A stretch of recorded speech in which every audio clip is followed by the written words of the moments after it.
Andrew Yang, I see you've been writing on your paper a lot. We haven't heard from you a little bit. You haven't. Where do you see the race right now? Where do you see this going for Joe Biden? I believe that Joe Biden will be the Democratic nominee. And I've always said I'm going to support whoever the nominee is. So I hereby am endorsing Joe Biden to be not just the nominee for the Democratic Party, but the next president of the United States. And I say this, having supported Bernie Sanders in 2016, Bernie was an inspiration for me, inspired my run. But the math says Joe is our prohibitive nominee. We need to bring the party together. We need to start working on defeating Donald Trump in the fall. I've had many personal conversations with Joe about the impact of the fourth industrial revolution on the middle class. I believe that he's the right man for the job to help us not just defeat Donald Trump, but govern the country in the years ahead. And the question is, I guess I have for you, is what does he need to do to bring the Yang gang and the Sanders folks to him? And what do you say to your supporters who might support Sanders still?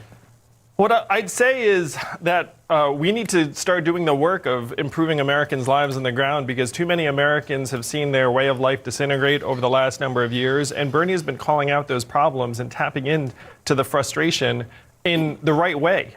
And so if Joe says this is going to be returned to business as usual, he's in danger of losing many of the young people that came out for Bernie that supported my campaign. He has to show that, look, we know that this economy is not working for many, many Americans, millions of Americans who feel left behind. And you can't just say we're going to swing the pendulum back to the Obama-Biden years. We have to actually start doing the work that activated people to vote for Donald Trump, that activated people to get out for Bernie Sanders. I believe Joe is open to that message. His heart's in the right place. He's a really, really patriotic public servant, decent man. He wants to do right by the American people. To me, a lot of it's about getting real solutions in place that more and more Americans feel like will actually improve their day-to-day lives. Have you had conversations with the Biden campaign about endorsement? I have. Joe called me last week. We had a really great conversation, and it was hard to say no to Joe at that time, but I have such admiration and respect for Bernie, what he's meant to so many Americans. I think Bernie has called out the real problems in a very powerful and necessary way. So I wanted to let the democratic process play out, and I believe it has. At this point, you can see very clearly that Biden is building a delegate lead that's only going to grow in the days ahead. And so we need to come together as a party starting tonight.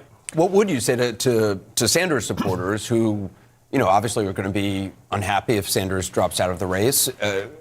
For you, as it is, as Senator Sanders has said himself, defeating Donald Trump trumps all of that. I would say I get it.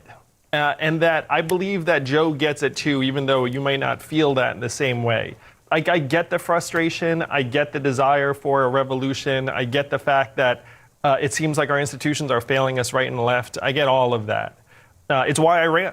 But we have to defeat Donald Trump in order to make progress on the climate, on any of these problems in a bigger way. And you have to believe that Bernie and Elizabeth and I and other people will have a voice in the Biden administration to start solving these problems.